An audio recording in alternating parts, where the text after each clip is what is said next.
Hi, welcome to the Miracle Mama Show. My name is Ashley Sabali. I'm the founder of Miracle Mamas, where we advocate for maternal and child health. And I was actually talking to many representatives in July. I was invited by the March of Dimes, which is a very established nonprofit association in the United States, and they really advocate for the well-being of both mom and baby. So there were two pieces of legislation as well as protecting Medicaid that we talked about during this advocacy day. And this advocacy day specifically was the sixth annual Cindy Pellegrini Maternal and Child Health Advocacy Day. And there were representatives from all over the country, from other maternal and child nonprofits. There were just moms who have had NICU babies who had almost lost their own life as well. And we did virtual and in person visits across the country. Mine was virtual, and I was paired with three or four other people that day. And I spoke to the offices of Senator John Cornyn, Senator Ted Cruz, Senator Bernie Moreno, and Congressman Craig Caesar. So it was really exciting to talk and really advocate, and making sure that I just spoke from my heart and told my story as a mom, because I'm not a healthcare practitioner. I'm advocating, really coming from the perspective of being a mom who had a NICU baby and almost lost my own life due to complications after birth, and I thought it was very important.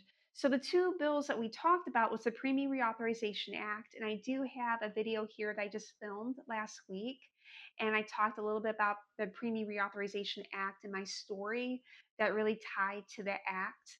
And today we're going to be talking about the Preventing Maternal Deaths Act. So what I did, because I did a two-part story, and if you're interested in advocating, I'll tell you how I did it, and then you can kind of get ideas. But before I go into that, the Preventing Maternal Deaths Act, I'll get you the .gov link for that piece of legislation, and also the March of Dimes. I'll put that on their website as well, because they have a great sheet that kind of summarizes that bill. And these are both the Premium Reauthorization Act and the Preventing Maternal Deaths Act. These are bipartisan pieces of legislation. And that's really great, because the more support that we get from both sides, the better chance we're going to get this pushed through. So really, kind of a cap on the bill here is that originally enacted into law into 2018, the Preventing Maternal Deaths Act would strengthen and expand federal support for maternal mortality review committees. Those are MMRCs. The House passed this bill 382 to 12 during 2024. And if you read through it, you can read more into the nuts and bolts of this bill, but really, what we want to do is prevent maternal um, morbidity and mortality. And it's really important, because even in a developed nation like the United States, this does still happen. And it's very unfortunate. So what we want to do is, what I did actually, I should say, is I took my stories. What were my experiences and how I tied it into actually both of these bills. In my other video, I went into the more of the detail of my daughter Alice's birth. So I'll just do a clip note version. Basically, I felt that I was leaking embryonic fluid. I went to the maternity ward. I went to the doctor, and I got a test from the maternity ward, but I didn't really have any other follow ups. There wasn't vaginal exams or other embryonic fluid testing done. And at 35 weeks gestation, I had given birth to her. She, kicked open the bag. The bag was torn open. She was breached at that time, and then we had a C-section, and then 24 hours later, her lungs collapsed, and she had to be transported to another NICU. So that's the Cliff Note version, as she was getting stronger those following weeks and slowly getting off supplemental oxygen in the feeding tubes and starting to gain weight and feed on her own, as Alice's health improved, mine started going in the opposite direction. And one of the NICU nurses noticed that there was something a little off with me, and I was starting to swell up, and but not enormously swollen up, but just a little bit swollen up.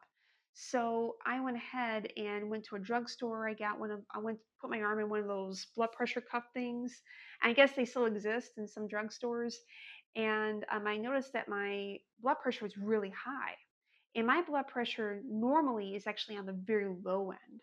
So for me to even have high blood pressure is alarming. But I figured I'm very stressed right now. I have a NICU baby. I have two little kids at home that really miss me. And life right now is very stressful, which that's probably why I had the high blood pressure. I just need to calm down and relax. And then as the days and weeks progressed, I noticed that I was sweating and getting chills. I went to my doctor for I called my doctor's office, and then I went in for my checkup, 6 weeks, around the 6, 7 week part after birth. And he said, "You're fine. It's just pH levels, your hormone levels, your body's out of whack." And then also, I had noticed that there was fluid coming out that I felt like, I think I have an infection. There were others. I'm very confident I have an infection because now you're fine. So we didn't do any lab work or vaginal exam. It was just kind of, pH levels, hormone levels, you're fine. So I kind of took it as that. And then 8 weeks postpartum, I noticed that I was getting really tired and my whole face was going red. It was first flush. And I felt like, well, maybe it's because I'm doing too much with the baby and I'm putting away laundry. But it almost looked like I had a really beet red tan. And it's not even tan, it was a burn. It almost looked like a burn. And my whole face going down my chest was getting really, really red, like a tomato. And I went into my doctor's office, not my OBGYN. I went to my regular practitioner because I figured my OBGYN is going to dismiss me, yet again. And so I went to my regular practitioner and we did every test that he can think of. And he said, you got toxic shock syndrome. So he had me rushed to the ER, wheeled me in, and I was treated with two strong intravenous antibiotics. So that was fun. And then my blood pressure also was going really, really, really, really low too. And they were very concerned. But then I bounced back and everything's fine and I have all my limbs. But I was, as a mom, I'm not a healthcare practitioner, but I felt that that was directly correlated from the birth, that I had an infection that got worse over time. And that's something that could have been prevented. um, when we think about maternal morbidity, that could have been prevented. We could have caught that earlier and taken steps earlier instead of having it fester into something that was full blown bacterial infection. So that's what happened there. And if you don't treat toxic shock syndrome, that can lead to a mortality.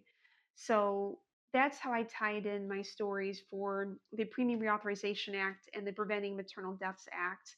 Of course, I did a slightly shorter version for the Maternal Deaths Act. Um, so that's how I tied it in for both bills. I talked about my daughter's NICU experience, and then I talked about my experience afterwards. And I did a very abbreviated, I think like a 3 or 4 minute part of it.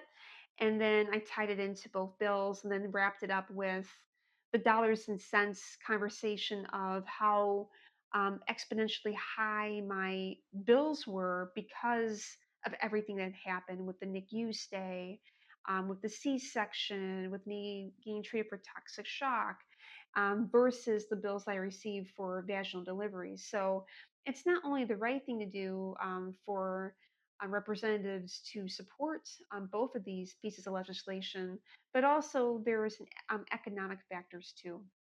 The most important thing is making sure that we have the best health care available for both moms and babies throughout the country. So it was a pleasure and an honor to advocate with the March of Dimes. They're wonderful. And it's great to get out there because this way, with more people talking about it and getting in front of their representatives, the closer we're going to get to getting these bills passed. So thank you for tuning in, and I will see you next week.